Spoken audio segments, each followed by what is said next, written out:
Hello students, good morning.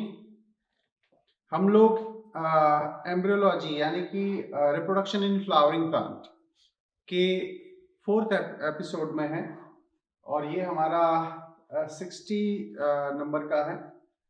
और हम लोग एज यूजुअल, मैं गणेश चौहान, मैं डॉक्टर पीएल सैनी आप लोगों के लिए कुछ नए क्वेश्चंस लेकर आए हैं। जो बेसिकली हमारा जो सेगमेंट है वो है आपके आफ्टर फर्टिलाइजेशन वाला सेगमेंट, क्योंकि एम्ब्रियोलॉजी को 3 सेगमेंट में डिफरेंशिएट किया गया है जी। Pre reproductive, reproductive and post reproductive. तो इसमें ज्यादातर जो डिस्कशन होगा मेजोरिटी में वो है आपके पोस्ट रिप्रोडक्शन वाले जो सेगमेंट है फ्लावरिंग प्लांट में उसका। जी। तो इसका सर फर्स्ट क्वेश्चन है जी। Coleoptile and coleorhiza are found in. तो ये इनडायरेक्ट वे में सर इस तरीके से पूछा है कि यहाँ इन्होंने नाम दे रखे हैं प्लांट्स के। जी जी और ये दे रखा है coleoptile coleorhiza. It is characteristics of monocot. Monocot. तो इसमें हमको मोनोकॉट की आइडेंटिफिकेशन करना है। तो कैस्टर, इसके बाद में पी प्लांट है, इसके बाद में बीन है और अबाउट 3 आर डाइकोट्स। बिल्कुल। सो और ग्रास फैमिली में यानी कि अपना जो घास है और दूसरे अपना गेहूं है, ज्वार है, बाजरा है, मक्का है, उसमें जो एम्ब्रियो होता है उसमें कोलियोपेटाइल जो है स्टेम की प्रोटेक्टिव लेयर है और कोलियोराइजा रेडिकल का रूट का हिस्से में पाया जाता है। तो मेरा ऐसा मानना है कि यहाँ पर ये 4 टर्म्स बड़े ही इंपॉर्टेंट है, बार बार एग्जाम में क्वेश्चन दे रहे हैं जी। एक स्क्विटेलम है, कोलियोपेटाइल है, कोलियोराइजा है जी। और एपीब्लास्ट जी। एपीब्लास्ट अभी रिसेंटली पीएमटी में पूछा भी क्वेश्चन आया है, बिल्कुल आया है ना, बिल्कुल है। तो इस तरीके से इसमें सर मैं चाहूंगा कि आप इसका एक बार डायग्राम जो है ना okay sir, okay thank you sir. तो वैसे तो देखा जाए तो ये एक सपोज एक मोनोकॉट कोई सीड है, तो इसमें इस हिस्से में यहाँ पर इसकी लोकेशन होती है कुछ इस तरीके से, और इसमें यहाँ रूट कैप है, यहाँ ये कोलियोराइजा रीजन है और इसी में हमें एपिकोटाइल रीजन नजर आता है। तो इसका जो बेसिक जो डायग्राम है वो कुछ इस तरीके का है।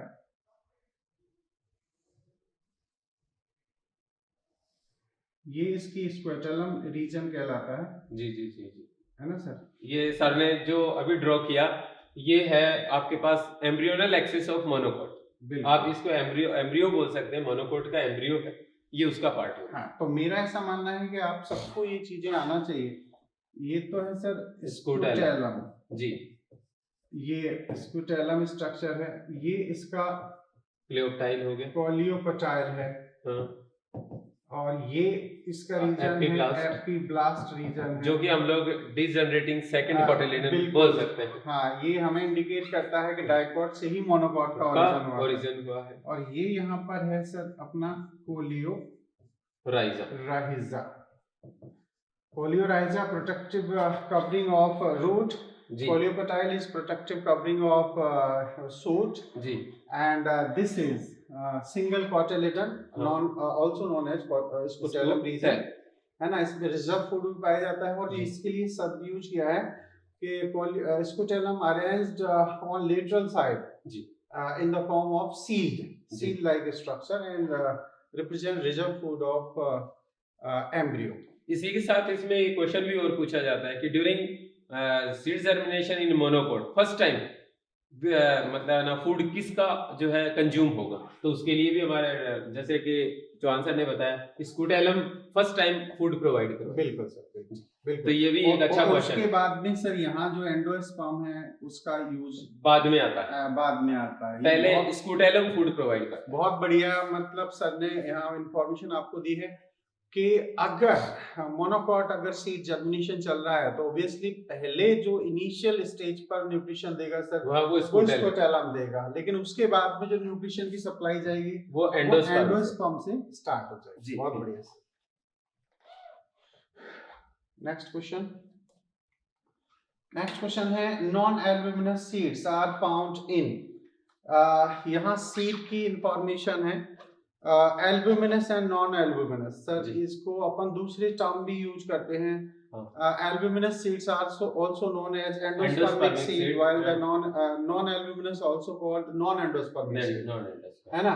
तो इसके लिए सर सबसे इम्पोर्टेंट जो फैक्ट है वो यही है कि मॉर्फोलॉजी के अंदर जो 4 फैमिलीज यूज हुई हैं उनमें 2 फैमिली के अंदर एंडोस्पर्मिक सीड है, लिलिएसी एंड सोलोनेसी। बिल्कुल। तो एक बार आप लोग इस चीज को जरूर याद रखना कि फैमिली है फावेसी। फावेसी के अंदर जो सीड हैं वो नॉन एंडोस्पर्मिक है, नॉन एंडोस्पर्मिक। और ऐसे ही एक ब्रेसिकेसी आप फैमिली पढ़ेंगे जी, उसमें भी हमें यही कंडीशन मिलनी है। ये है ना, नॉन एंडोस्पर्मिक इसमें इन दोनों में मिलेंगे। उसके बाद में अपनी सोलेनेसी जी एंड लिलिएसी इनके अंदर, और ज्यादातर हमें ग्रेमिनी फैमिली जी एंडोस्पर्मिक सीड में, हाँ ग्रेमिनी फैमिली में भी हमें एंडोस्पर्मिक सीड ही मिलेंगे जी। एंडोस्पर्मिक को ही हम एल्ब्यूमिनस सीड भी कहते हैं। बिल्कुल। तो ये सब 5 फैमिली मेरे अकॉर्डिंग ये स्टूडेंट्स के लिए बहुत इंपॉर्टेंट है, याद भी रखनी है, और इस टाइप के क्वेश्चन अक्सर आ भी जाते हैं। कुछ एग्जांपल्स देकर भी पूछ लेते हैं कि कितने में ये जो है एंडोस्पर्मिक या नॉन एंडोस्पर्मिक सीड प्रेजेंट होंगे जी। सो हमारे पास इसका आंसर आ जाएगा डाइकोट्स। थर्ड आंसर चला जाता है। जो आंसर मींस डाइकोट, ये इसमें एंडोस्पर्मिक हो जाएंगे, मतलब एल्ब्यूमिनस हो जाएंगे। इसमें भी एल्ब्यूमिनस है, इसमें भी एल्ब्यूमिनस है, बट इसमें एक्स एल्ब्यूमिनस हो, इसमें एक्स एल्ब्यूमिनस कह दो या नॉन एल्ब्यूमिनस कह दो या अपन नॉन एंडोस्पर्मिक कह दो। हाँ, तो ये नॉन एंडोस्पर्मिक, बिल्कुल सर। नेक्स्ट क्वेश्चन है what is fruit production without fertilisation called. तो फ्रूट का जब विदाउट फर्टिलाइजेशन फॉर्मेशन होता है तो ऑब्वियसली उसे हम कार्पी के नाम से, फ्रूट के लिए कार्पी और एम्ब्रियो के लिए जेनेसिस वर्ड यूज करते हैं। बिल्कुल। Parthenogenesis means embryo formation without fertilisation, and fruit formation means without fertilisation parthenocarpy. Sir वैसे यहाँ पर एक चीज और डिस्कशन की जा सकती है जो मैंने अपने हायर क्लास में सर पढ़े थे कि यहाँ जो विदाउट फर्टिलाइजेशन टर्म यूज हो रहा है तो इसका मतलब है कि वास्तव में देखा जाए तो फ्रूट बनाया ही इसलिए जा रहा है जिससे कि सीड डिस्पर्सल की प्रोसेस कंप्लीट हो। बिल्कुल। अब यहाँ फर्टिलाइजेशन हो नहीं रहा है तो मतलब सीड बन ही नहीं रहा जी। तो देखा जाए तो बेसिकली फ्रूट फॉर्मेशन की भी कोई रिक्वायरमेंट नहीं है जी भाई। नेचुरल तरीके से देखा जाए तो एंजियोस्पर्म ने फ्रूट बनाया इसलिए था जिससे वाइड मतलब डिस्पर्सन हो सके, सीड डिस्पर्सल हो सके जी। अब सीड आप बना नहीं रहे हो क्योंकि फर्टिलाइजेशन प्रोसेस ही नहीं हो रही जी। तो सर यहाँ कोई ऐसा कनेक्शन है कि नेचुरल फॉर्म में सीड में जो फर्टिलाइजेशन हो रहा है यानी कि एम्ब्रियो सेक में फर्टिलाइजेशन हो रहा है उसी टाइम कोई इंड्यूसर इफेक्ट ओवरी वॉल पर भी जाता है जी। बिल्कुल वो ऑक्सिन की वजह से। दरअसल हम लोग ये मानते हैं, स्टोन सर ने बहुत अच्छा क्वेश्चन किया है और ये सेकंड क्वेश्चन है आपके पास जो कि एग्जाम में पूछा जाता है। देखिए जनरली क्या होता है, इस ओवरी को, ये आपके पास ओवरी हो गई, ये स्टिग्मा। अब ओवरी के पास ऑक्सिन लेवल लो होता है ठीक है, इसलिए इसका डेवलपमेंट नहीं हो सकता। तो अब क्या होगा, पोलन ग्रेन यहाँ पहुंच गया। अब इसी पोलन ग्रेन जर्मिनेट होता है कि नहीं होता, पोलन ट्यूब ओव्यूल तक पहुंचती है नहीं पहुंचती, सेकेंडरी मैटर। बट इसमें से इस पोलन ग्रेन के पास जो ऑक्सिन था वो इसमें डिफ्यूज हो चुका है और वो जैसे ही डिफ्यूज हो जाता है ओवरी अपना फूड स्टोर करना स्टार्ट कर देती है। उसे मतलब नहीं है कि ये ना होना है या नहीं होना, मतलब एम्ब्रियो फॉर्मेशन होनी है या नहीं होनी, वो अपनी प्रिपरेशन तैयार कर लेती है और ये फ्रूट में कन्वर्ट हो जाता है। तो जो आंसर इसके अगेंस्ट एक क्वेश्चन और पूछा जाता है और वो है कि विच of the following process is essential for formation of fruit. तो पोलिनेशन जरूरी है, चाहे उसमें फर्टिलाइजेशन हो रहा हो चाहे नहीं हो। अच्छा तो ये पोलन ग्रेन क्या करता है, उसको ऑक्सीजन प्रोवाइड करता है। अच्छा अब हमने इस मैटर को और पार्थेनोकार्पी में मतलब आर्टिफिशियल पार्थेनोकार्पी में हमने इसी मैटर को यूज किया। बिल्कुल हमने क्या किया, पोलन ग्रेन यहाँ नहीं पहुंच रहा, हाँ। तो हमने इस पे ऑक्सीजन स्प्रे कर दिया, स्प्रे कर दिया, आर्टिफिशियल स्प्रे कर दिया। आर्टिफिशियल, तो इसका फंक्शन बढ़ गया, ये अपना फूड स्टोर करना शुरू कर देगा। बिल्कुल, बहुत सही बात सर ने बोली है कि देखो मैं यही चाहता था कि सर आपको डिस्कस करके ये चीज एक्सप्लेन करें। एक्चुअली क्या होता है कि पार्थिनोकार्पिक में हम कुछ ग्रोथ हार्मोन्स यूज करते हैं, खासतौर से ऑक्सिन, है ना।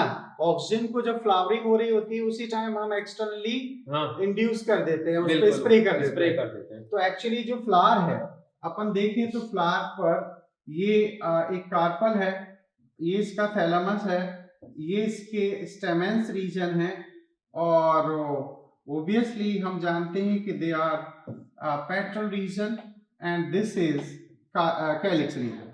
तो ऑक्सिन का स्प्रे यहां से सर कर देते हैं अपन, इसका मतलब ये हुआ। तो इसका मतलब ये होगा कि ऑक्सिन का जो स्प्रे हो रहा है वो कार्पल की एक्सटर्नल सरफेस पर होगा जी, वो डिफ्यूज हो जाएगा। हाँ, तो एक्सटर्नल सरफेस पर हम आर्टिफिशियली ऑक्सिन को स्प्रे कर देते हैं, तो यहाँ पर सेल डिवीजन की प्रोसेस स्टार्ट हो जाती है, फूड स्टोरिंग बढ़ जाता है, फूड स्टोरिंग प्रोसेस बढ़ जाती है, या कह सकते हैं कि जो ओवरी बॉल है वो फ्रूट बॉल में कन्वर्ट होना स्टार्ट हो जाती है। बिल्कुल। और जो कि सर ने कहा कि नेचुरली देखा जाए तो जब पोलन ग्रेन यहाँ पहुंचता है, पोलन ट्यूब जैसे ही बनती है, ऑक्सीजन उसका डिफ्यूज होकर ओवरी बॉल में आ जाता है।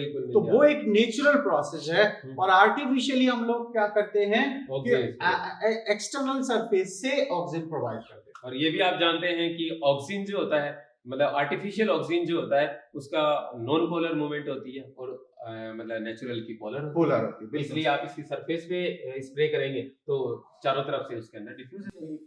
बहुत बढ़िया इंफॉर्मेशन। क्वेश्चन पूछा जाता है कि which of the following is essential for parthenocarpy. First देता है आपको फर्टिलाइजेशन, सेकंड देता है आपको पॉलिनेशन, थर्ड देता है आपको पोलन ट्यूब फॉर्मेशन, और फोर्थ देता है नन ऑफ दीज। तो आपका आंसर पॉलिनेशन जाना चाहिए। बहुत बढ़िया, एक अच्छा क्वेश्चन, बहुत बढ़िया sir. Next question, in which of the following plant the nuclear cells start divide and develop into the embryos। यहाँ सर बड़ी इंटरेस्टिंग अपनी एपोमिक्सिस वाला सेगमेंट जी, अपनी एनसीईआरटी में वहां पर ये बात लिखी गई। बिल्कुल। और ये आ गया हमारे पास मतलब ना एडवेंटिशियस एम्ब्रियो। बिल्कुल सर, तो उसी की बात मैं इसका एक डायग्राम एक्सप्लेन करूं तो बच्चों को अच्छा। काफी हद तक ये एक्सप्लेनेशन आ जाती है। ये सिट्रस का सर एम्ब्रियो हम इनको एक्सप्लेन करते हैं। तो यहाँ कहा गया है ये है ओव्यूल जी। अब इसमें यहाँ पर एम्ब्रियो सेक की भी सर पोजीशन है जी, है ना जी। अब ये अपना पोलर न्यूक्लियर हो गया, एंटीपोडल सेल हो गया, है ना। अब इन्होंने कहा है कि यहाँ पर जो न्यूक्लियर सेल की प्रेजेंस है जी, ये न्यूक्लियर सेल एक्चुअली ये they are twin nucleus, they are twin जी, they convert into an egg without reduction division। ये एनसीईआरटी ने लिख रखा है। बिल्कुल। और फिर कहा है कि twin egg modify in embryo without fertilization process। अब ये अगर एम्ब्रियो में कन्वर्ट हो जाते हैं, ये एनसीईआरटी की लाइन है, तो ऑब्वियसली ये भी ट्विन है जी, ठीक है। लेकिन इस प्रोसेस में ना तो रिडक्शन यानी कि मियोसिस हुई है जी, और ना ही यहाँ पर एक्चुअली फर्टिलाइजेशन सर प्रोसेस हुई है जी। तो होता ये है कि जो यहाँ कहा जा रहा है कि न्यूक्लियर सेल, न्यूक्लियर सेल का मतलब ये न्यूक्लियस की जो सेल है ये डिवाइड होना स्टार्ट होती है, और अल्टीमेटली वो एम्ब्रियोज में कन्वर्ट हो जाती है जी। इस तरीके से एक न्यूक्लियस डिवाइड हो सकती है, साइड में कोई दूसरी सेल भी डिवाइड हो सकती है, और इस तरीके से क्या होता है कि एक से ज्यादा न्यूक्लियर सेल डिवाइड होकर ये एम्ब्रियो का फॉर्मेशन कर देते हैं। अब चूंकि यहाँ पर मोर देन वन एम्ब्रियोज बने हैं, तो सर इसको पॉली एम्ब्रियोनी हम कह सकते हैं। अब यहाँ एक और बात करी गई है कि ये जो न्यूक्लियर की सेल है जब एम्ब्रियो में कन्वर्ट हो रही हैं, तो ये कभी कभी एम्ब्रियो सैक में पेनिट्रेट भी हो जाती है, ऐसा शब्द एनसीईआरटी ने यूज किया। बिल्कुल बिल्कुल। तो ये इस टाइप के ये डायग्राम आप जरूर याद रखें, एपोमिक्सिस में बाकायदा ये सारी प्रोसेस को। तो आंसर हमारा आंसर फर्स्ट चला जाए। बिल्कुल, सिट्रस में ही ये चीज, क्योंकि सिट्रस का ओव्यूली अपन ये डिस्कस कर रहे हैं। मैंगो में भी बिल्कुल, मैंगो में सर ये फ्रूट्स प्रेजेंट, एम्ब्रियोज प्रेजेंट। बिल्कुल सर, बिल्कुल। नेक्स्ट क्वेश्चन है, most common type of endosperm development is.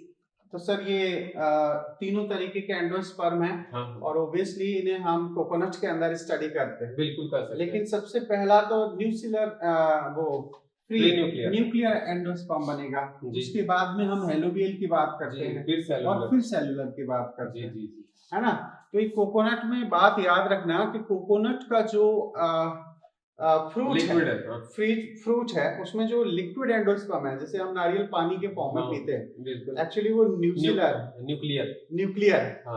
और फिर उसके बाद में जब ऐसा हम लोग देखते हैं कि जब नारियल को तोड़ते हैं तो उसमें पानी भी निकलता है और गिरी भी आती है। हाँ। तो उसमें सेलुलर और न्यूक्लियर दोनों प्रेजेंट, तो उसको हेलोबियल अपन कह सकते हैं। जी बिल्कुल। और एक होता है फाइनल मैच्योर, जिसे अपन देखते हैं, हाँ, वो सेलुलर होता है। जी बिल्कुल। तो कोकोनट फ्रूट में तीनों तरीके के एम्ब्रियोज हमें एंडोस्पर्म देखने को मिलते हैं।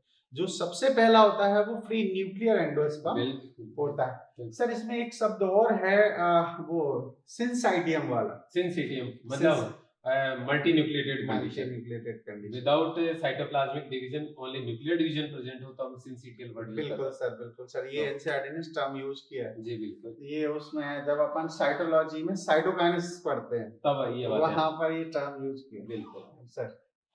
तो इसका आंसर अपना फर्स्ट चला जाएगा। जी। नेक्स्ट क्वेश्चन है, in which of the following endosperm persist in the mature seed. ये बढ़िया एनसीईआरटी बेस्ड क्वेश्चन है कि किसमें एंडोस्पर्म प्रेजेंट होता है, परसिस्टेंटली प्रेजेंट होगा, हमेशा के लिए मौजूद होगा। बिल्कुल बिल्कुल। तो ऑब्वियसली सर देखें तो ये पहला जो अपना क्वेश्चन था उसी से कुछ रिलेट कर रहा है ये। तो यहाँ पी मतलब फाबेसी फैमिली का मेंबर है, ग्राउंडनट फाबेसी का मेंबर है, बीन भी फाबेसी का मेंबर है। तो यहाँ तो नॉन एंडोस्पर्मिक सीड हो गए सर। अब इसके अंदर है कैस्टर में एंडोस्पर्मिक सीड। बिल्कुल। डाइकोट का एक एक्सेप्शन जिसे आपको एनी टाइम याद रखना है। बिल्कुल बिल्कुल। कैस्टर के अंदर जो है डाइकोट है, उसके बावजूद भी एंडोस्पर्म प्रेजेंट है, और ऑर्किड मोनोकोट है, उसके बावजूद भी एंडोस्पर्म एब्सेंट होता है। बिल्कुल सर। तो उसके अंदर ऑर्किड को आपको याद रखना, मोनोकोट के अंदर एक्सेप्शन, क्योंकि मोस्ट ऑफ मोनोकोट्स जो हैं दे आर एंडोस्पर्म, और ऑर्किड नॉन एंडोस्पर्मिक, और most of dicots are endospermic, but Solanaceae, Liliaceae, आपके पास कुकुरबिटेसी और कैस्टा, ये कैसे हो गए एंडोस्पर्म। मतलब लिलिएसी तो सर मोनोकोट का, मोनोकोट, हाँ, लेकिन सोलोनेसी और अपनी वो, अच्छा उसमें भी है सर कंपोजिटिव फैमिली, वहां पर भी, वहां तो कंपोजिटिव बोल दो, चाहे आप उसको जो है ना, सही एस्टरेसी बोल दो। बिल्कुल सर, कंपोजिटिव। ठीक सर।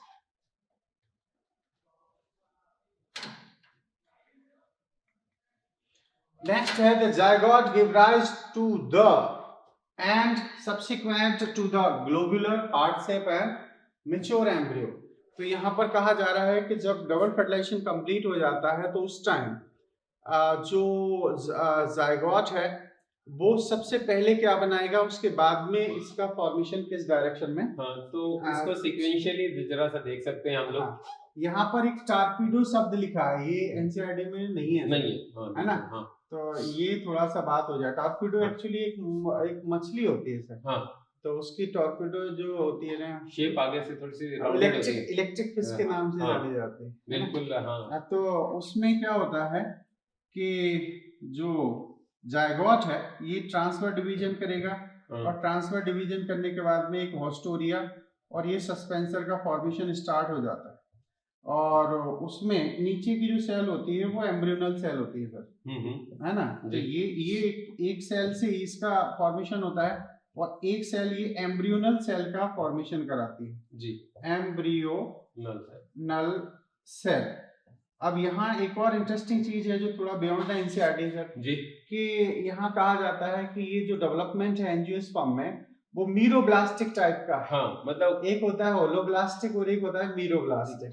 एक सिंगल सेल यदि पार्टिसिपेट करे हाँ। या कुछ पार्ट करे तो मीरो और होल करे तो तो हाँ होलो। मतलब ये कि कंप्लीट जायगोट अगर एम्ब्रियो में कन्वर्ट हो जाता है तो होलोब्लास्टिक, और उसका एक छोटा सा पार्ट हो तो हाँ छोटा 25% या आपका 50% अगर ऐसा होता है तो वो मीरोब्लास्टिक डेवलपमेंट कहलाता है।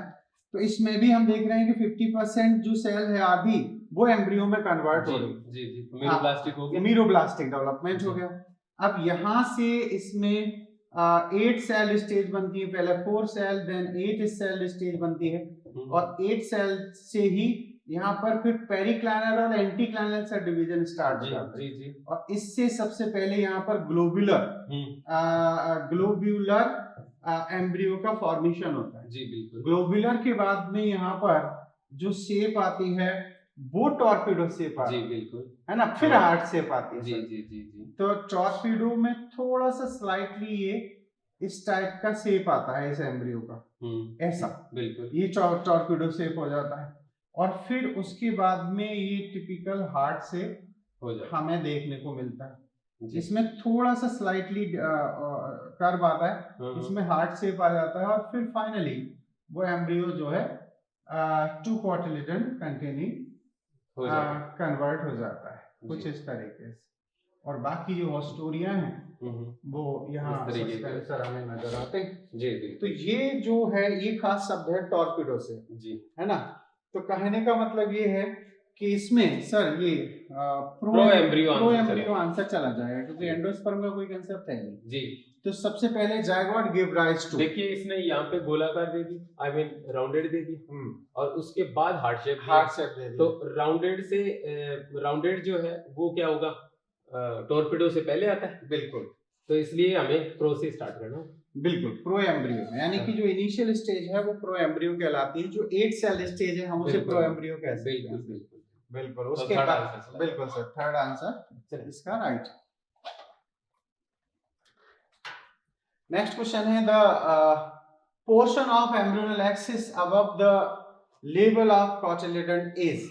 तो ये अपनी सर उसमें मॉर्फोलॉजी वाले हिस्से में उसका एक डायग्राम दिया है जी, उस ग्राम जी यानी कि चने के बीज का डायग्राम जी। तो वो कुछ ऐसा है। तो ये जो डायग्राम ये दे रहे हैं ये कोटिलिडन हो गया, ये कोटिलिडन का डायग्राम है जी।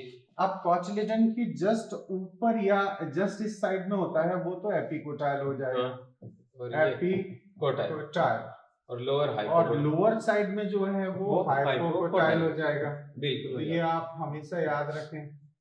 अच्छा इसके बाद में ये रेडिकल और ये ऊपर और ये अपना प्लेम्यूल रीजन हो जाएगा और इसी से कहीं ना कहीं शूट बनेगा, इससे रूट सिस्टम बनेगा। तो फर्स्ट आंसर चला जाएगा। वही चीज हो रही है कि एम्ब्रियोनल, अच्छा ये जो पूरी एक्सिस होती है ये एम्ब्रियोनल एक्सिस कहलाती है। जी जी जी। तो इसमें above the level cotyledon, cotyledon के ठीक ऊपर की जो लेवल है वहां क्या है, तो वो actually hypocotyl region. Perisperm is degenerate part of synergid sir? No sir. No. Peripheral part of endosperm? No sir. तो ये तो एलोडोन के रेस्पेक्ट में हो जाएगा। Degenerate part of the secondary nucleus? No. ये भी नहीं है। Remains of nucleus. Remains of nucleus। आप ये कह सकते हैं कि persistent nucleus is called perisperm। या आप ये दूसरे वर्ड्स में कह सकते हैं remnant nucleus in seed is called perisperm. और इसके एग्जांपल्स भी दोस्तों आपको याद रखने, बीट रूट है, ब्लैक पेपर है, बिल्कुल ये अपनी एनसीईआरटी में जी बिल्कुल दे रहे हैं। हाँ। तो आपको ध्यान रखना, फोर्थ आंसर हो जाता है। अच्छा सर यहाँ एक और क्वेश्चन है, कहा ही जाता है, ये क्वेश्चन पहले आता था कि which is edible part of black pepper. हाँ तो उसमें ये पर्सिस्टेंट न्यूक्लियस यही आता है या पेरिस्पर्म आंसर रखा जाता है। जी बिल्कुल, और बीट रूट के रेफरेंस में भी यही आता है। बिल्कुल बिल्कुल बिल्कुल। नेक्स्ट है a plant breeder employ techniques of emasculation. Emasculation ये कब करेंगे? To cover the flower with a bag to prevent self pollination, to prevent stamen from being contaminated, to produce female plant. Sir. तो हमारे पास बात आ रही है emasculation की. Means हमें केवल और केवल रिमूविंग करनी है किसकी? स्टेमन्स की. बिल्कुल. और स्टेमन की रिमूविंग हम लोग की किसके लिए कर सकते हैं? डायरेक्ट जो है हमारे पास, मतलब हम प्रिवेंट सेल्फ पॉलिनेशन के लिए भी कर सकते हैं कि सेल्फ पॉलिनेशन ना हो जाए. लेकिन इसी के साथ हम लोग क्या करते हैं, जो आउटब्रीडिंग डिवाइसेस हैं उनमें एक प्लांट को मेल और एक को फीमेल कंसीडर करते हैं. तो जॉन साहब, मेरे अनुसार इसका आंसर फोर्थ होना चाहिए, टू प्रोड्यूस फीमेल प्लांट. ये डायरेक्ट मीन है इसका. बिल्कुल सर. अदरवाइज सेकंड भी ऑप्शन सही है. नहीं, सेकंड भी इसका सही है. लेकिन ये कह रहा है कि किसके लिए यूज की जाती है. हाँ. तो फीमेल प्लांट प्रोड्यूस करने के लिए. फीमेल. सही. तो फीमेल को बनाने के एक्चुअली सर का कहना ये है कि जो बाइसेक्सुअल जो फ्लावर्स होते हैं उनको यूनि में कन्वर्ट करना है, से उसको यूनिसेक्सुअल फ्लावर में कन्वर्ट करना है. सिलेक्शन करना जरूरी होगा. तो वन टाइम आप उसके मेल की तरह और सेकंड टाइम इसमें इन्होंने प्रोड्यूस वर्ड यूज किया है और वो भी प्लांट के लिए यूज किया. सो आंसर सेकंड ही जाएगा. अच्छा, सेकंड. हाँ, हमने प्लांट थोड़ी प्रोड्यूस करेंगे, हमने फ्लावर का सेक्स चेंज किया. ये देखिए इन्होंने यहाँ पे प्रोड्यूस टर्म दे दिया सर. बिल्कुल सर. तो इसकी वजह से सॉरी नो तो थोड़ा सा सेकंड आंसर चला जाएगा. बिल्कुल चला जाएगा. क्योंकि एक्चुअली क्या है कि ये कंडीशन होती है कब, जब जो बड कंडीशन हो. हाँ जी, उसमें है ना, उसी कंडीशन हमने प्लांट को प्रोड्यूस नहीं किया, इसमें हमने फ्लावर का ओनली सेक्स चेंज किया. बिल्कुल सर. हमने उसको यूनिसेक्सुअल किया, बाइसेक्सुअल. बिल्कुल. टू प्रोड्यूस फीमेल प्लांट नहीं बना. हाँ, फीमेल प्लांट मतलब उस फ्लावर को फीमेल फ्लावर में कन्वर्ट किया है. तो ये प्लांट नहीं करते तब तो ये ठीक. हाँ, ऐसा होता to make female flower. Female flower तो करेक्ट है. बिल्कुल सर. बिल्कुल सर.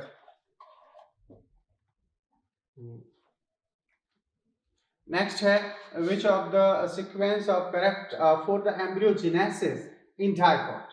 Dicot में embryogenesis के दौरान जो करेक्ट सीक्वेंस है अभी अपन ने स्टार्ट किया था, मींस जायगोट है, जायगोट के बाद में ग्लोबुलर आ सकता है, प्रो एम्ब्रियो, लेकिन इन्होंने यहाँ ले लिया है कि प्रो एम्ब्रियो की लोकेशन इससे आगे होना चाहिए. अच्छा, ये हार्ट शेप से ही स्टार्ट करते हैं. ऑब्वियसली ये हार्ट शेप तो लास्ट होती है. लास्ट से फर्स्ट, उससे पहले मान सकते हो. मतलब उसके बाद तो एम्ब्रियो डेवलप हो ही जाता है. हम लोग इसको लास्ट स्टेज. हाँ, लास्ट स्टेज कह सकते हैं. Zygote, then pro embryo, then heart shape, globular आना चाहिए. तो ये सर सही हो जाएगा. Pro embryo, globular, heart shape है मैच्योर. जैसा कि अभी चौहान सर ने आपको डायग्राम बना के बताया था, ये उसी का पार्ट है, उसको हमने वहां डिस्कस कर लिया था. तो अब आप लोग बिल्कुल. क्योंकि हम लोग क्या कर रहे हैं, हम लोग एक्चुअली एनसीईआरटी बेस्ड चीजों को ही फॉलो कर रहे हैं. ये बात सही है कि एक ही क्वेश्चन को दो अलग अलग तरीके से भी फ्रेम किया जा रहा है. क्योंकि हम लोग इसमें 5 एपिसोड बना रहे हैं तो कहीं ना कहीं चीजें तो वही बार बार घूम जाती हैं और कंसेप्ट वही आते हैं. Although in the most of the species fruit are result of the fertilization, there are a few species in which fruit develop without fertilization process is known as. तो मतलब ये है कि फर्टिलाइजेशन जब होता है एक्चुअली तभी फ्रूट का फॉर्मेशन होता है, जैसा कि अभी हमने डिस्कस किया था जी.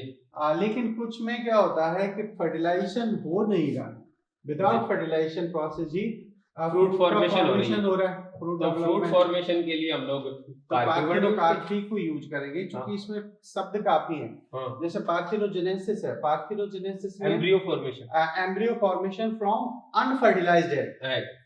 Unfertilised egg. Amphimixis means fertilisation हो चुका. बिल्कुल. और एपोमिक्सिस हालांकि इसी का पार्ट है, लेकिन हमें तो डायरेक्ट फ्रूट की बात करनी है. बिल्कुल. So first answer. बिल्कुल. How many given fruits are included as pseudo fruits, है ना? हाँ तो फॉल्स फ्रूट का जिक्र एनसीईआरटी ने किया भी है ना, हाँ जी, और हाँ। इस पर अच्छे खासे क्वेश्चन भी बन बिल्कुल, रहे हैं, मॉर्फो में भी बनते हैं, एम्ब्रियो में भी बनते हैं। एम्ब्रियो में बनते जी हैं। बिल्कुल। देखो ये सेगमेंट इसलिए भी खास हो जाता है क्योंकि इसका कनेक्शन एम्ब्रियोलॉजी से भी है, जी जी जी और इसमें अच्छे खासे क्वेश्चन बन जाते हैं। जी। तो कहने का मतलब ये होता है कि इसकी जो डेफिनेशन होती है स्यूडोफ्रूट्स की, वो ये है कि formation of fruit from any other part of plant except ovary wall। Ovary wall से ना बने वो, बस। फिर कहीं से भी बन जाए। जी जी जी। तो चाहे कैलिक्स से पार्टिसिपेट करे, चाहे थैलेमस करे। एनीवन। हाँ इवन यहाँ सर ये भी कहा गया है कि ये इन्फ्लोरेसेंस से भी बन सकता है। हाँ, मलबरी में होता है। हाँ हाँ, मलबरी में, जिन्हें साइकनस और सोरोसिस फ्रूट के हाँ, नाम से बिल्कुल जानते हैं, बिल्कुल है ना, बिल्कुल। दो में डिफरेंशिएट करते जी, हैं। जी। जैसे साइकोनस तो हाइपेंथोडियम से डेवलप होगा, हाइपेंथोडियम से और बढ़ता, ये उससे अच्छा, ये कैटकिन से भी डेवलप फिग होगा। फ्रूट के लिए बड़ा अच्छा ये हाँ, क्वेश्चन example। बन जाता है ना। हाँ तो पाइनएप्पल। पाइनएप्पल, जी पाइनएप्पल में एक्चुअली सर जो क्या वो है स्पाइकलेट, हाँ, स्पाइकलेट पूरा का पूरा इन्फ्लोरेसेंस ही फ्रूट में कन्वर्ट हो जाता है। फ्रूट में करो, तो बिल्कुल। यहाँ स्पाइकलेट जो इन्फ्लोरेसेंस है वो पूरा का पूरा एक्चुअली फ्रूट में कन्वर्ट हो रहा है, इसलिए स्यूडो फ्रूट की कैटेगरी में आएगा। जी लीची में सर जो एरिल पार्ट है हाँ हाँ वो उसमें कन्वर्ट हो रहा है, हाँ, एडी में हाँ एडिबल हाँ। पार्ट बना रहा है ना। हाँ। मकोई ट्रू फ्रूट हो जाएगा, हाँ, ये है ना। तो सोलोनेसी को बिलोंग बिल्कुल। करता है। अच्छा, धतूरा ये ये ट्रू फ्रूट, सोलोनेसी का ट्रू है। ये अपने इसमें नहीं रखे हाँ। जाएंगे। हाँ, इसमें- स्ट्रॉबेरी जरूर। फॉल्स है। अब फॉल्स सूडो फ्रूट है क्योंकि सर यहाँ पर कैटकिन हाँ। पूरा का पूरा इन्फ्लोरेसेंस ही फ्रूट में कन्वर्ट हो रहा है। तो अच्छा, पियर भी है। पियर में इसमें थैलेमस थैलेमस से कन्वर्ट हो रहा है, पियर, एप्पल, ऐसे क्वेश्चन एक दो और भी आएंगे आपके। तो तो कहने का मतलब ये हो, पाइनएप्पल हो जाता है यहाँ, लीची हो जाता है, स्ट्रॉबेरी एंड पियर। तो इसमें 4 हो जाते हैं, मींस अपना सेकंड आंसर चला सर। अगला क्वेश्चन है sir, castor seed contain A cap like structure produce by outgrowth of integument. ये बड़ी अच्छी बात कही गई है। कहा जाता है कि कैस्टर का जो सीड होता है उसमें माइक्रोपाइलर एंड पर जो इंटेगुमेंट है उसकी आउटग्रोथ से कैप लाइक स्ट्रक्चर बन जाता है। बिल्कुल बिल्कुल, है ना। हाँ। तो कैप लाइक स्ट्रक्चर क्यों बना, इसकी बड़ी खास बात है। अच्छा, कैरंकल के लिए एक और खास बात है कि कैरंकल की लोकेशन पोजीशन सिर्फ एक ही सीड में होती है, वो ये कहीं ना कहीं कैस्टर है, ये स्पेसिफाई कैरेक्टर है इसका। अच्छा, एनसीईआरटी ने इसका डायग्राम भी दे रखा है, उसमें भी ये चीज दिखा रखी है। ये कैप लाइक स्ट्रक्चर है, यही है कैरंकल जी। ये कैरंकल स्ट्रक्चर है जी। ये हाइग्रोस्कोपिक सर नेचर का होता है, और इसके लिए कहा जाता है कि ये 2 बड़े इंपॉर्टेंट रोल प्ले करता है कि ये एक तो वाटर एब्जॉर्ब करता है, एब्जॉर्ब करने के बाद में सीड को इनर सरफेस पर प्रोवाइड करता है जिससे कि उसके जर्मिनेशन की प्रोसेस पॉसिबल हो। जी बिल्कुल सर, मैंने इसको इससे भी पढ़ा था कि ये जो कैरंकल है इसमें एडिबल सब्सटेंस है। तो इंसेक्ट वगैरह जो है उसको मतलब है ना सीड डिस्पर्सन के लिए यूज में ले लेते हैं। तो ये 2 बड़े अच्छे क्वेश्चन बन जाते हैं कि कैरंकल सीड डिस्पर्सन में भी हेल्प करता है और प्लस वाटर को एब्जॉर्ब करने में भी इसमें हेल्प करता है। दरअसल जो आंसर मैं कहना चाहूंगा यहाँ पे कि जो कैस्टर होता है इसका स्टोर्ड फूड जो है ऑयल होता है। बिल्कुल सर। और कैस्टर ऑयल जो होता है ना उस इंसेक्ट रिपेलेंट होता है। बिल्कुल सर। तो जबकि इसके सीड का डिस्पर्सन इंसेक्ट आई मीन जो चींटियों के थ्रू होता है कर रहा है, ठीक है। हाँ। तो चींटियां इसको घसीट ले जाती हैं। हाँ। अब आपको पता है कि चींटियां इसके ऑयल को तो यूज में लेंगी नहीं, लेकिन क्योंकि वो इस स्टार्ची मैटर इसको इसमें स्टार्च होता है। हाँ। उस स्टार्ची मैटर को खाने के लिए वो इसको अवे फ्रॉम प्लांट ले जाती है। बिल्कुल सर। इससे सीड डिस्पर्सन भी हो जाता है। बिल्कुल। प्लस जैसा कि जो आंसर में बताया कि ये हाइग्रोस्कोपिक नेचर का होता है और ऑयल हाइड्रोफोबिक होता है। बिल्कुल सर। तो इसको मतलब ना सीड जर्मिनेशन के लिए वाटर को रिक्वायरमेंट, हाँ, वो कौन पूरी करेगा? तो वो ये वाला करेगा। तो सीड जर्मिनेशन और सीड डिस्पर्सन मेरे विचार से दोनों बहुत अच्छे काम करते हैं। बहुत अच्छा कंसेप्ट आप सर ने दिया है।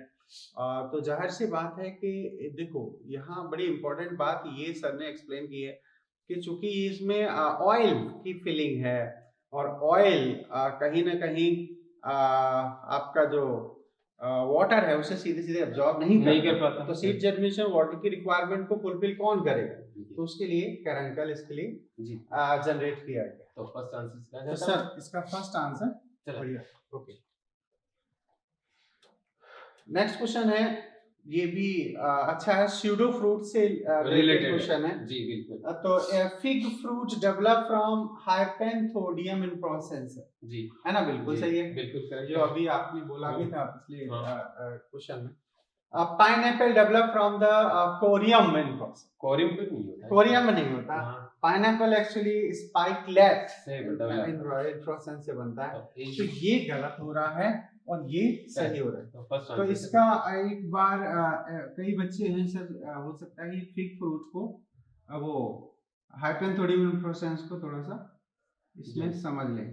तो यहाँ कहा जाता है कि हाइपेंथोडियम का मतलब है, जैसे अगर तुम लोगों ने नहीं देखा है तो बरगद का जो फ्रूट है हाँ, सर, वो बिल्कुल भी देख उसमें भी सकते हैं। पीपल का है, उसमें भी हाइपेंथोडियम है। बिल्कुल है। वैसे आपके जो सिलेबस में है वो तो फिग हाँ, अंजीर का डायग्राम भी दिया है, बिल्कुल बिल्कुल ये अपने म्यूचुअलिज्म में भी दिया है, हाँ, इकोलॉजी में भी दिया है ना, हाँ बिल्कुल। तो वहां दिया है, तो उस रेस्पेक्ट में ये काफी इंपॉर्टेंट हो जाता है कि आगे फिग फ्रूट कैसे बना। तो कहा जाता है कि इसमें यूनिसेक्सुअल फ्लावर्स होते हैं, यहाँ मेल होते हैं, यहाँ स्टेराइल होते हैं, और लोअर सरफेस पर इसमें मेल फ्लावर होते हैं। तो ये तो हो गए मेल, और इसमें यहाँ लोअर मोस्ट सरफेस पर फीमेल, और ये बीच में स्टेराइल के लिए कहा जाता है। और फिर यहाँ से सर कहा, इसमें एक्सप्लेन किया जाता है कि इंसेक्ट की एंट्री होती है इस जगह से जी, और ये इंसेक्ट कहीं ना कहीं एग लेइंग करने के लिए हाँ आता है। एग को डेवलप एग ले आउट करते हैं, प्लस अपने एम्ब्रियो को फर्दर डेवलपमेंट भी शो कराते हैं, यहाँ से एडिबल फूड भी ऑब्टेन करते हैं। जी जी, तो ये जो पूरा का पूरा स्ट्रक्चर है ये डेवलप हो जाता है फ्रूट में, तो हाइपेंथोडियम में। हाँ, तो ये हाइपेंथोडियम प्रोसेस इस टाइप से होता है। तो फर्स्ट आंसर चला जाता है। सर इसमें A is right, B is Wrong। Wrong, ठीक है चलो, तो ये फर्स्ट राइट। नेक्स्ट क्वेश्चन है, match the following column first and second, है ना, ये भी अच्छा क्वेश्चन है जी सर। जी जी, ये थिक सीड कोट पर अभी रिसेंटली क्वेश्चन भी बना जी बिल्कुल। तो मोनोकोट सीड में एनसीईआरटी ने लिख रखा है, एनसीईआरटी को लाइन को आप समझोगे तो कहा जाता है मोनोकोट का जो सीड कोट होता है वो पतला होता है जी, और डाइकोट का जो सीड कोट है वो थिक होता है। ठीक होता है। अच्छा, अब मोनोकोट सीड में एक तो एपीब्लास्ट का कंसेप्ट हमने देखा था, जी बिल्कुल, क्योंकि मोनोकोट के सीड में जो है वहां पर ये वेस्टिजियल फॉर्म माना जाता है कि जी बिल्कुल, है ना, तो ये डाइकोट से मोनोकोट के ओरिजिन को भी रिप्रेजेंट कर रहा है। बिल्कुल। टू कोटिलिडन सर, ये तो डाइकोट के लिए, ये डाइकोट के रेस्पेक्ट में चला जाएगा। जो है ना ये आ गया थिक क्यूटिकल भी आपका इसके सीड कोट सर। अच्छा, स्क्विटेलम ये अपना ए के लिए चला जाएगा। हाँ, फोर्थ आ जाएगा। हाँ, तो अपना इसमें देखा जाए तो इसमें ए के अंदर आ रहे हैं अपना फर्स्ट एंड फोर्थ, तो ए में सर फर्स्ट एंड फोर्थ ये बिल्कुल, तो अपना ये सेकंड आंसर चला जाए, बिल्कुल करेक्ट सर। नेक्स्ट क्वेश्चन है, Lupinus plant represent about 10,000 years viability in their seeds they are found in NCERT की लाइन। बिल्कुल सर, जी बिल्कुल एनसीईआरटी की लाइन है, और वहां लिखा है कि ये ल्यूपिनस प्लांट टुंड्रा एरिया में पाए जाते हैं। जी बिल्कुल, टुंड्रा वाली वेजिटेशन, बात। हाँ टुंड्रा वेजिटेशन। तो यहाँ सर एक इंटरेस्टिंग चीज है जो मेरे दिमाग में हमेशा आती है, बच्चों से डिस्कस भी करना चाहिए कि टुंड्रा वेजिटेशन को पहले पढ़ाया जाता था कि ये ट्रीलेस वेजिटेशन है। जी जी जी, और ट्रीलेस वेजिटेशन का मतलब है कि ये हाई एल्टीट्यूड पर पाई जाने वाली वेजिटेशन है, और वहाँ ज्यादा स्नो फॉलिंग होती है और मैक्सिमम टाइम तक वहां पर बर्फ की ही पोजीशन रहती है, स्नो पोजीशन रहती है। जी जी, तो इसमें आप देखिए कि 10,000 साल तक ये सीड वहां सर्वाइव मतलब वाइवल कंडीशन में पड़ा रहता है।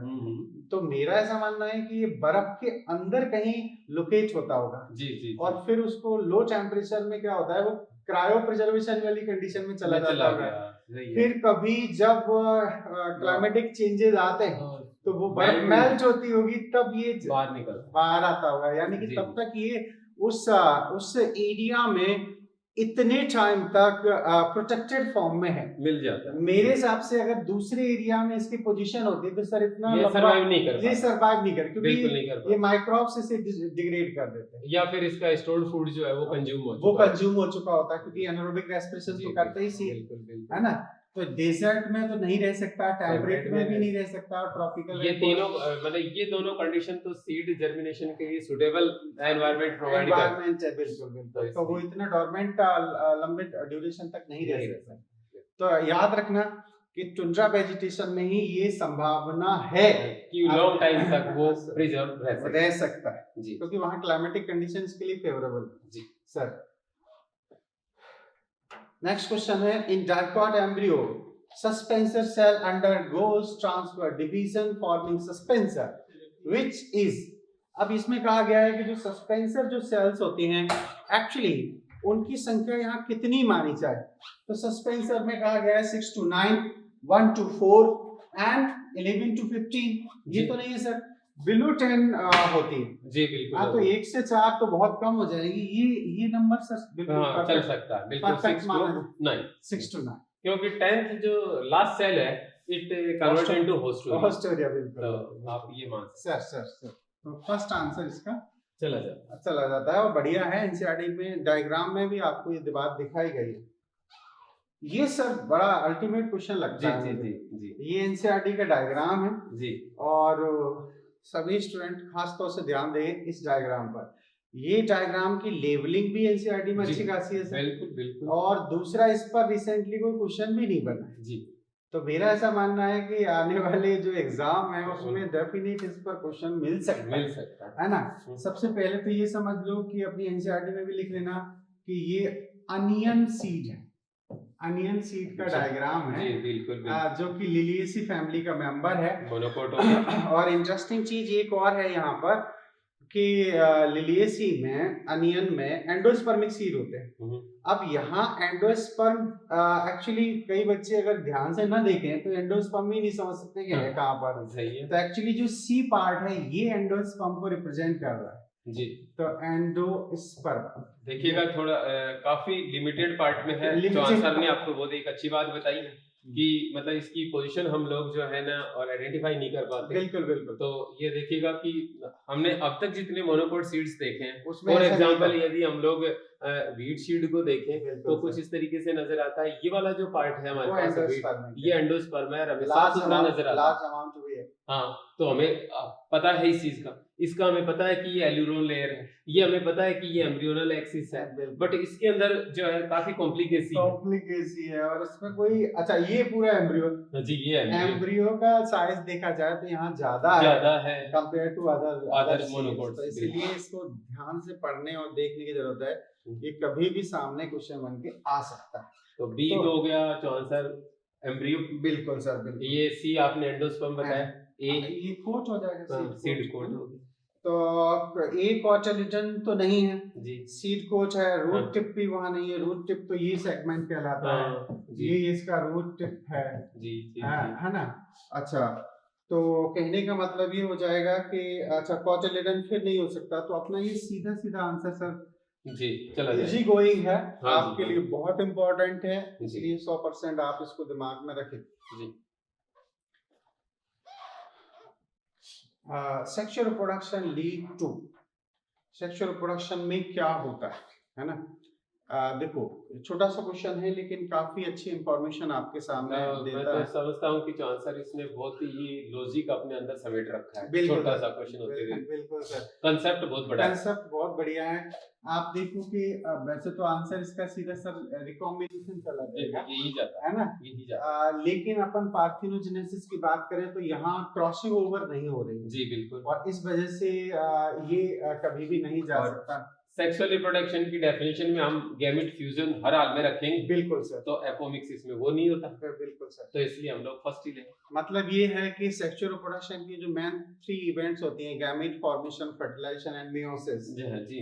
तो इन दोनों ही पार्ट में ये प्रोसेस जी संभव नहीं है। और रिकॉम्बिनेशन में आप अच्छी तरह जानते हो कि एक गैमेट एक पेरेंट से, दूसरा गैमेट दूसरे पेरेंट से आता है, फ्यूज होता है, तो रिकॉम्बिनेंट कंडीशन आती है। बिल्कुल सर। एपोमिक्सिस में गैमीट तो बन जाएंगे लेकिन जी। वो बिना मियोसिस के बनेंगे। बिना मियोसिस के है ना? बनेंगे, और अदरवाइज मियोसिस के भी बने तो विदाउट फ्यूजन, फर्टिलाइजेशन नहीं हाँ होगा। विदाउट फ्यूजन वो एम्ब्रियो में डेवलप हो जाते हैं। बिल्कुल सर, बिल्कुल। जी, तो फर्स्ट आंसर चला जाए सर नेक्स्ट है the pome fruit is said to be false fruit. जी। पोम में जैसे एप्पल है, पियर है, जी, ये आ जाएंगे, है ना? तो इसमें develop actually from thalamus thalamus. Thalamus से डेवलप होते हैं। The pericarp is inconspicuous, the endocarp is stony, the edible part of fruit is fleshy thalamus। चला जाता तो बिल्कुल ये एनसीईआरटी ने डायग्राम भी हमें दिखा रखी जी, है, जी, जी। एप्पल का एक्सप्लेन किया है, जी। तो उसके रेस्पेक्ट में ये क्वेश्चन है। अच्छा क्वेश्चन है, एनसीईआरटी बेस्ड क्वेश्चन है, डायग्राम भी वहां पर अपनी एनसीईआरटी ने दे रखे हैं। थैलेमस ही यहाँ पर सब फ्रूट में जी, जो जी, एडिबल जी। पार्ट है उसको जनरेट करता है। तो थर्ड आंसर जी। सर। एपोमिक्सिस में यूजफुल इन प्लांट, कैसे? ये बढ़िया क्वेश्चन है एनसीईआरटी से। Prevent segregation of characters in hybrid progeny. ये तो काफी हद तक सही है सर, है ना? Help in production of pure line progeny by sexual, ये सेक्सुअल प्रोडक्शन करके इन्होंने इसको गलत कर दिया, है ना? It required more than one parental plants for reproduction process, ये भी गलत हो गया सर जी, है ना? तो कहने का मतलब ये हो गया कि यहाँ पर एनसीईआरटी ने बड़ा अच्छा एपोमिक्सिस में एनसीईआरटी को अगर देखा जाए तो वहाँ 2 पैराग्राफ हैं सर जी। उसमें पहला पैराग्राफ तो पूरी एपोमिक्सिस प्रोसेस को एक्सप्लेन कर रहा है जी, बिल्कुल, लेकिन जो सेकंड पैराग्राफ है वो किसानों की एक प्रॉब्लम को डिस्कस कर रहा है। जी, जी, जी, वो ये कह रहा है कि नो डाउट हाइब्रिड सीड का जब अपन कल्टीवेशन कराते हैं तो एक्सेस अमाउंट में प्रोडक्शन की ग्रोथ भी होती है, प्रोडक्शन इंक्रीज होता है, लेकिन उनकी सबसे बड़ी समस्या ये है कि उन्हें हर साल प्रोड्यूस करना पड़ता है, हर साल हाइब्रिड सीड ही उसमें खेत में यूज करने पड़ते हैं। जी, जी, जी। तो उसकी वजह वहां बताई है क्योंकि हाइब्रिड सीड अगर एक साल आपने उगा लिए हैं तो उनका जो प्रोडक्शन है या प्रोडक्ट बना है या सीड बने हैं उन्हें आप नेक्स्ट ईयर खेतों में नहीं उगा सकते हो। उसका रीजन सिंपल सा ये है कि एक तो आंसर कि वो वो अपनी हेटेरोजाइगोसिटी को लॉस्ट कर देते हैं। बिल्कुल। जैसे मान लीजिए आपके पास ये कैपिटल टी स्मॉल टी था, हाइब्रिड था, हाँ। आई मीन हेटेरोजाइगस प्लांट है, ये अब हमारे पास हाइब्रिड हो गया। अब नेक्स्ट टर्म पे इसने जो गैमेट बनाए वो कैपिटल टी स्मॉल टी बनाए। बिल्कुल। अब हो सकता है कि इसका कॉम्बिनेशन जो है मतलब स्मॉल टी से भी हो सकता है और कैपिटल टी से भी हो सकता है, तो हमारे पास मतलब हेटेरोजाइगोसिटी कहाँ बची? बिल्कुल सर। इसलिए मतलब जो हाइब्रिड सीड है उनको एवरी ईयर प्रिपेयर करना पड़ता है, अदरवाइज उनकी हेटेरोजाइगोसिटी लॉस्ट हो जाती है। बिल्कुल। तो यहाँ एनसीईआरटी ने उस पैराग्राफ में ये कहा है कि मतलब उसने एनसीईआरटी ने जो सीधे टर्मिनोलॉजी यूज की है वो ये है कि हाइब्रिड सीड का जो कैरेक्टर है एक्चुअली वो सेग्रीगेट हो जाता है। जी, जी, जी, और सेग्रीगेट होने की वजह से जो उसकी क्वालिटी थी, क्वांटिटी थी, जो प्रोडक्टिविटी थी वो अफेक्ट हो जाती है। तो यानी कि उतना आपको प्रोडक्शन उस क्वालिटी का नहीं मिल सकता।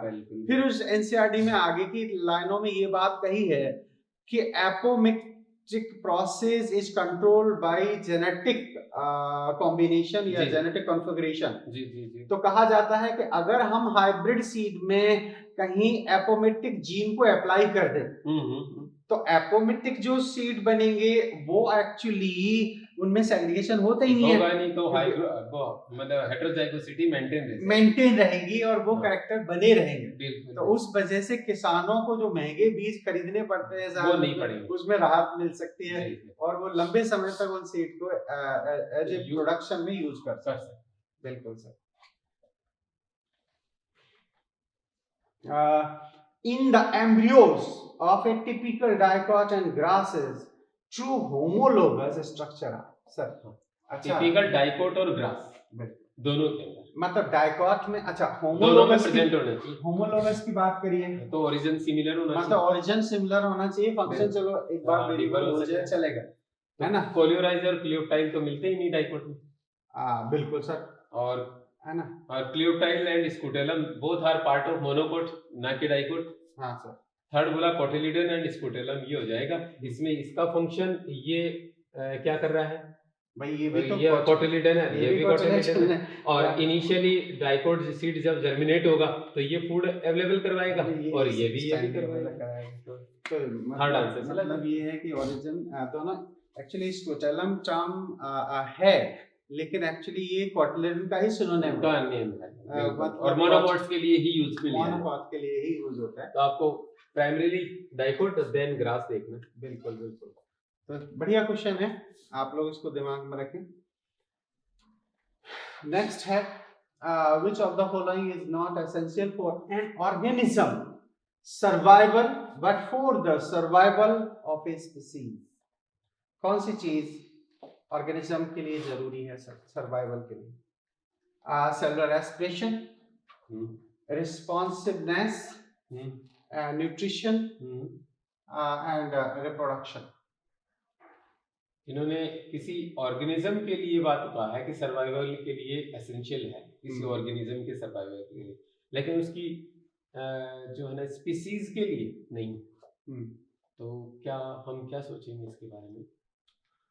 Not essential of for an organism survival, है ना, but for the survival of a species.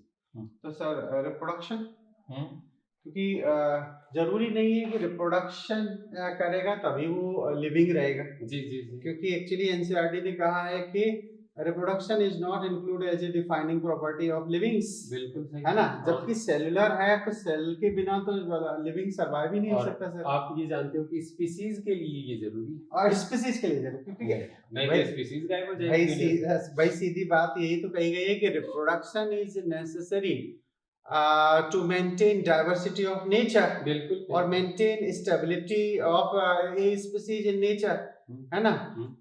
It helped to replace those organisms which are lost by death in population or in a community। अगर एक community और population में से एक species degenerate हो रही है, क्योंकि मौत हो रही है, तो उसकी जगह तो ब्लैंक हो गई, वो नंबर तो कम हो रहे हैं, उन नंबर को मेंटेन करने के लिए आप रिप्रोडक्शन करना बहुत ही एक चौहान साहब ने बहुत अच्छी बात बताई, बहुत अच्छा क्वेश्चन है कि ये किसी ऑर्गेनिज्म के सर्वाइवल के लिए जरूरी नहीं है कि वो लिविंग मतलब वो रिप्रोडक्शन करे या ना करे। जैसे म्यूल है, आपके पास इनफर्टाइल ह्यूमन कपल है, हनीबीज हैं, तो वो नहीं होते, लेकिन किसी स्पीसीज की सर्वाइवल के लिए वो ये प्रोसेस एसेंशियल है। अदरवाइज वो यदि वो कोई ऑर्गेनिज्म रिप्रोड्यूस ना करे तो आने वाले टाइम में और वो यहाँ से डिसअपीयर हो जाएगा। बिल्कुल सर, क्योंकि उसकी वो जो डिक्लाइन एजिंग सो होगी वहाँ पे। तो अच्छा रिस्पॉन्सिवनेस भी किसी के लिए सर्वाइवल जरूरी है? हाँ, ये जरूरी तो है, लेकिन स्पीसीज के सर्वाइवल के लिए इसका कोई रोल नहीं है, कोई रोल नहीं है। और ये वाला प्रोसेस भी सर किसी ऑर्गेनिज्म के लिए जरूरी है, ये ऑर्गेनिज्म के लिए जरूरी है, ये ऑर्गेनिज्म के लिए जरूरी है। हाँ, बट स्पीसीज की बात हम कर रहे हैं, हमने ऑर्गेनिज्म के लिए तो ये कहा कि जरूरी नहीं है। बिल्कुल सर, तो इसलिए हमारा फोर्थ आंसर चला। बिल्कुल सर, बिल्कुल sir. Select right statement for the apomixis process। apomixis process के लिए सही क्या है? It is a sexual reproduction to produce zygote, ठीक है। It represent mimic process of sexual reproduction, but it is a इसने एपोमिक्सिस के लिए बोला था सर। एपोमिक्सिस के लिए है सर। तो ये तो सेक्सुअल रिप्रोडक्शन के लिए अलग चीज हो जाएगी सर। ये बिल्कुल एनसीईआरटी के लाइन बिल्कुल है ना। देखिए फर्स्ट में इन्होंने कहा कि it is a sexual reproduction to produce zygote, तो फिर आप उसको एपोमिक्सिस क्यों बोलोगे? हाँ, तो ये एपोमिक्सिस के रेस्पेक्ट में बात है। हाँ, तो इसलिए ये तो हुआ नहीं। हाँ, तो इसके रेस्पेक्ट में गलत हो गया, अदरवाइज सेंटेंस सही है। सेंटेंस तो सही है, पर एपोमिक्सिस से हम बात कर रहे हैं। सही। Apomictic seed may not reduce price of seed for agriculture. अभी हमारी इस बात पे डिस्कशन हुआ है, चल रही थी कि वो करेंगे तो क्या होगा, प्राइस रिड्यूस हो जाएंगी, नहीं तो हमें हर साल बहुत ज्यादा पे करना पड़ता है सीड की किसानों को। Apomixis is a unique character of angiosperm and pteridophyte में सीड ही नहीं बनते सर, तो एपोमिक्सिस की कहां जरूरत पड़ेगी? तो हमारा सेकंड आंसर चला जाए। और सर यूनिक भी नहीं है, सबके लिए तो है नहीं है जी जी, तो इसलिए भी नेक्स्ट आप वहां से चेंज। नेक्स्ट क्वेश्चन है hybrid seed have to be produce every year because ये उसी का हाँ। डिस्कशन का दो क्वेश्चन है। हाँ, दूसरा क्वेश्चन आ गया। दूसरा क्वेश्चन है hybrid plant become sterile in coming year, ऐसा तो नहीं होता, लेकिन उनकी क्वालिटी और प्रोडक्टिविटी कम हो जाती है। कम हो जाती है।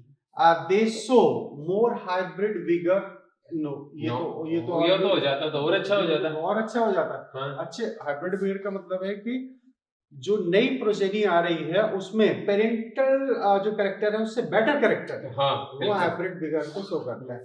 Hybrid vigours is not maintained beyond once generation as generation of genes, है ना। हाँ। तो ये कहीं ना कहीं सही हो रहा है। Hybrid seeds industry tend to increase cost of the seeds. ये भी नहीं, थर्ड आंसर चला जाता है। हाँ, अभी हमारी बात हुई थी कि हाइब्रिड विगर मेंटेन नहीं रह पाता और उसकी वजह है सेग्रीगेशन। ठीक है, तो करेक्ट। बिल्कुल बिल्कुल।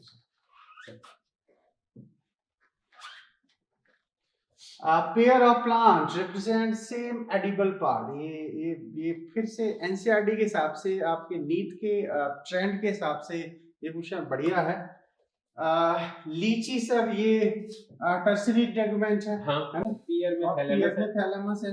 एप्पल एंड पीयर में दोनों में थैलेमस है सर, तो ये आंसर अपना जहां जा रहा है।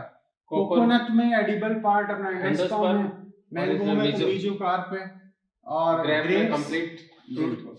तो ये प्लेसेंटा। हाँ, ये दोनों जो तीन ऑप्शन है उनमें अलग अलग शो हो रहा है, लेकिन एप्पल और पीयर ये स्यूडो फ्रूट है, ये दो both are develop from thalamus region of flower. Sir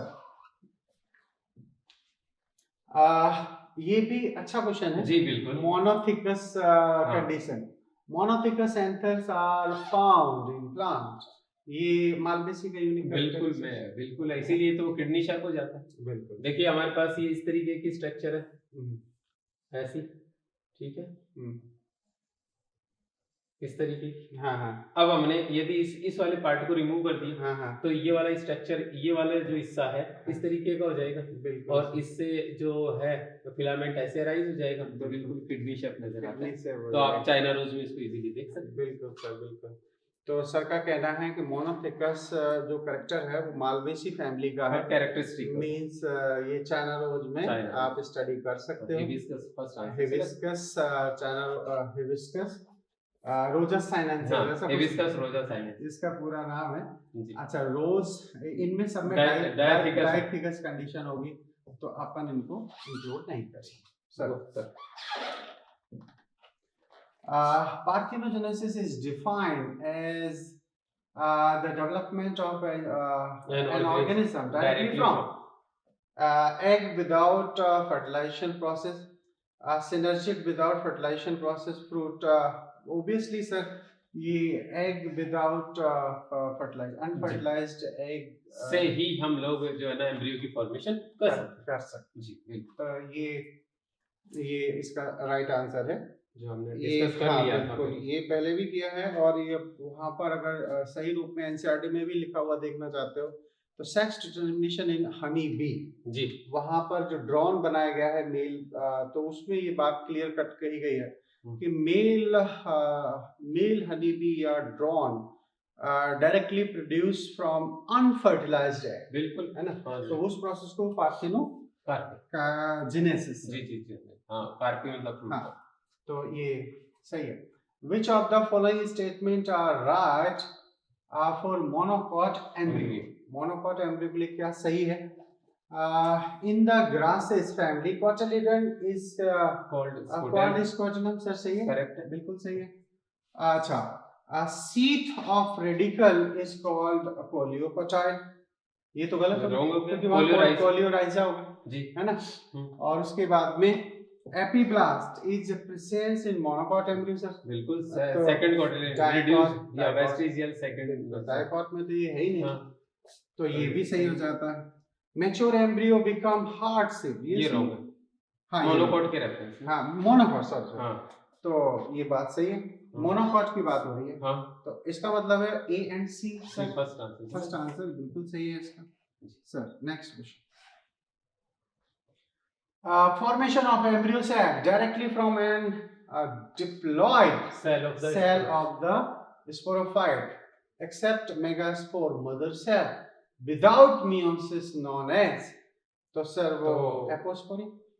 हाँ एपोस्पोरी, क्योंकि हाँ देखो अगर यहाँ कह दिया जाता है कि वो जो मेगास्पोर मदर सेल है हाँ हाँ हाँ वो अगर डेवलप होती है तो डिप्लोस्पोरी में चला जाएगा, हाँ लेकिन ये एपोस्पोरी। जी तो सर इसमें जैसे कहा जाता है, एक बार फिर से वही सिट्रस वाले सेगमेंट में जाना पड़ेगा जी इस चीज को समझने के लिए। तो कहा जाता है कि जो एम्ब्रियो सैक था यहाँ पर, चलो ये बन गया है, और फिर यहाँ पर कहीं ना कहीं ये न्यूक्लियस सेल है, और ये न्यूक्लियस सेल अगर यहाँ कन्वर्ट हो जाती हैं टू एन एग में, हाँ टू एन एग में ये कन्वर्ट हो जाती हैं विदाउट रिडक्शन डिवीजन, है ना सर। जी अब ये जो फॉर्मेशन हो जाता है जी ये एम्ब्रियो में कन्वर्जन हो जाता है जी और इसके लिए क्या है, विदाउट फर्टिलाइजेशन प्रोसेस।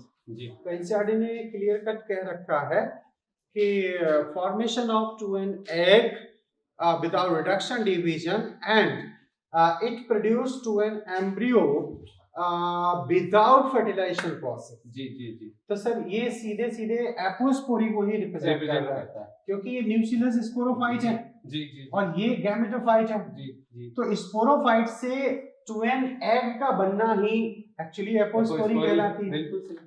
और दूसरा हम लोग देखें कि यदि आपके पास है मतलब एग सेल के अलावा अदर कोई सेल एम्ब्रियो फॉर्मेशन करे तो हम लोग उसके लिए एडवेंटेटिव एम्ब्रियोनी वर्ड यूज करते हैं। बिल्कुल। तो वो तो कंडीशन है इसके बाद की, हमें तो डायरेक्ट हमें ये बात करनी है कि एम्ब्रियो सेक बनाना, ना कि एम्ब्रियो बनाते हैं तो आंसर आता है हमारा फोर्थ, और हम स्पोर बना रहे हैं तो आंसर आता है सेक। बिल्कुल सर। अच्छा यहाँ एपोगेमी की भी एक बार बात हो जाए सर। जैसे यहाँ 3 शब्द होते हैं बेसिकली एपोमिक्स में हम पढ़ते हैं, एक तो एपोस्पोरी है, एक है एपोगेमी और एक पार्थिनोजेनेसिस। तो पार्थिनोजेनेसिस अब ये होता है कि जो फीमेल पार्ट होता है उसमें देखा जाए एम्ब्रियो सैक के अंदर, तो यहाँ एग है, ये सिनर्जिड है। तो कहा जाता है कि अगर ये एम्ब्रियो को बनाता है विदाउट फर्टिलाइजेशन, एग बनाता है, ये सेंट्रल में एग है, तो इस प्रोसेस को तो सर अपन कह देंगे जेनेसिस। जेनेसिस, बिल्कुल जेनेसिस जी, पार्थिनोजेनेसिस है ना, ये कह दिया। लेकिन सर कहा गया है कि अगर सिनर्जिड एम्ब्रियो को बना देती है जी, और वो एम्ब्रियो अभी एन ही होगा, यहाँ इंटरेस्टिंग चीज है, और विदाउट फर्टिलाइजेशन प्रोसेस होगा, तो ये जो प्रोसेस सर कही गई है इन्होंने कहा है कि ये एपोगेमी कंसीडर हो जाएगी। सर ने देखो कितनी अच्छी बात बता दी आपको कि एपोगेमी और पार्थिनोजेनेसिस में क्या बेसिक डिफरेंस है, बेसिक डिफरेंस क्या सर।